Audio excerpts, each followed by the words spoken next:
नून league का मुकाबला इमरान खान से नहीं, नाअहली और महंगाई से है। मुश्किल वक्त गुजर गया, आने वाला दौर आसानियां लाएगा।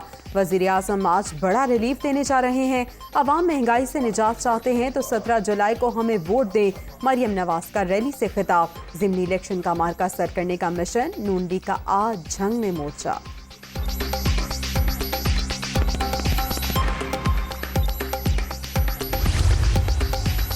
पंजाब में ज़िमनी इलेक्शन नहीं, हकीकी आज़ादी के लिए जिहाद हो रहा है। धांधली की कोशिशों के बावजूद 17 जुलाई को लोटों को शिकस्त दें। अमरीकी गुलाम को वज़ीर आज़म बना दिया गया। चाहे जान भी चली जाए, इनको तस्लीम नहीं करूंगा। इमरान खान की दरिया खान में ललकार। कराची के हालात पर सिंध हुकूमत पर तनकीद।